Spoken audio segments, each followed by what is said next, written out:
We are lucky to have our mayor with us tonight, Ted Kozlowski. You want to come on up?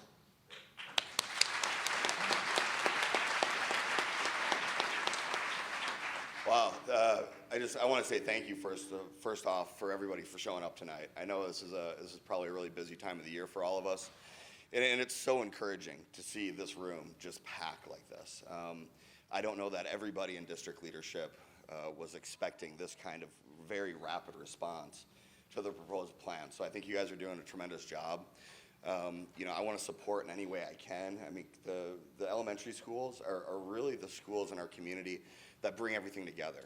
They're such an important part of our community. I'm a Stonebridge parent.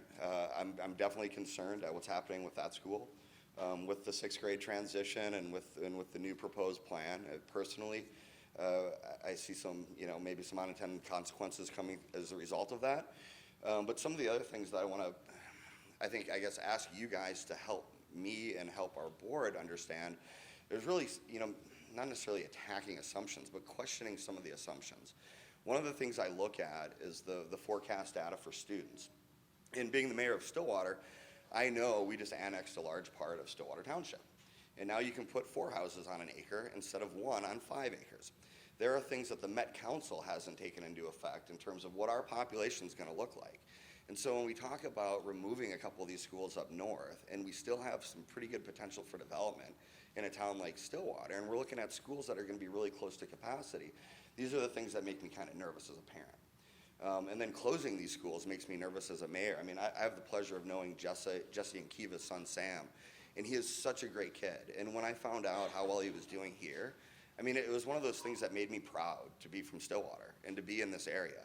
I mean, we all live here. Most of us live here because of our schools.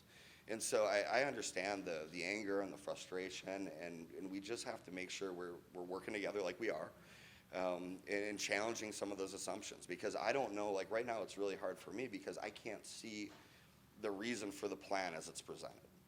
And the data behind the plan, I don't know where that came from, right? I've seen so many conflicting bits of information about school projections, estimated class sizes, and all of these things that that aren't clear to me.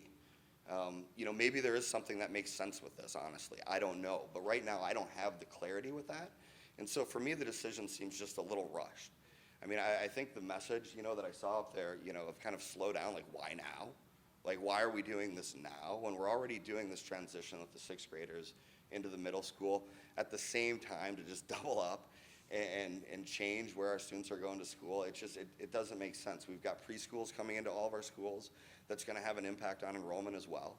And there's a lot of question marks as to what that's going to do. I think all of us want the preschool program to succeed, right? And we want to keep those kids in our district, and we want to get those kids in our elementary schools earlier. But if that succeeds, that's going to create even more stress on the schools that are existing. So, there's a couple things out there that I would encourage. I mean, you guys everyone's got to put pressure on getting the answers to the questions that we have. And once we get answers, then we have something to actually build a plan to combat. I appreciate we've got 3 board members here, Mike and Shelley and Paula, and I'm so thankful you guys showed up tonight. I wish all 7 were here. But thank you guys so much for showing up. I appreciate personally the position they're in. I mean, I got a mountain of trouble for trying to plant like 10 trees downtown Stillwater. So I mean, I can't even imagine, what our school board is faced with, with this proposal. I mean, if we can help them, get some questions answered and arm them with the information they need, I think that can go a long way for us as well. I mean, I love the slide showing the partnership, between the parents and the board and the administration, and that really has to be true. This can't be, schools pitted against schools.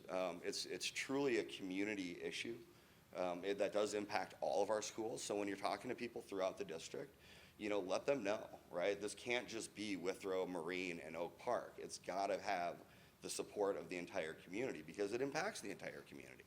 And so make sure you get that message out, and then work with the board, right? The board's going to be our big help. The other person or the other group that I'd like to see on that slide are maybe the teachers.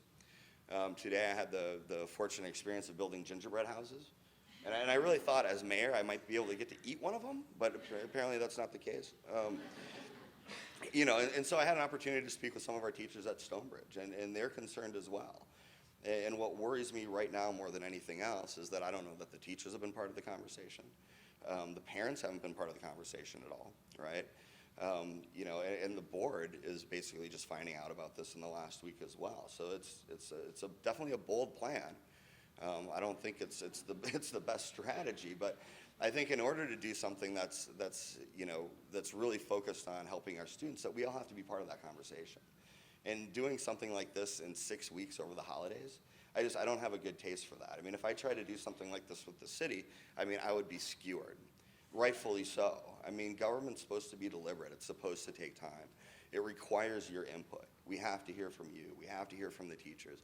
We have to let this sink in and really figure out what some of these benefits are and what the value of this plan is. I mean, I hope there is some, but that needs to come to light before any decision can be made, as far as I'm concerned. And so I would just encourage everybody to keep doing what you're doing, keep spreading the word, keep talking to people, keep it civil. I loved your message. I mean, it really needs to happen that way because, half of us, if someone's coming after us, he starts swinging, the other half runs, right? We don't want either of those two scenarios if we're going after our board or going after our administration. I mean, it really does need to be collaborative. But I also understand and appreciate the anger and frustration a lot of you are feeling. I mean, I get it. And so do your best to focus that energy on helping get the answers we need so we can come up with an alternative plan and just really keep doing what you're doing. And try to have a great Christmas, right? We'll all get through this, right? We'll all get through this, but I would encourage the message of really just why now, and why can't we just slow this down? Let's let this sink in. Let's see what happens with their schools over the next year. And really start with that message, right? I don't even know that you need to attack the plan right now. It's just attack the timeline, attack the process. Because to me, those are the issues that worry me the most. It's looking at projections and, again, population stuff. I don't have a lot of faith in some of the numbers that I'm seeing right now. So I would push for that more than anything else. Thank you, guys. Thank you for showing up.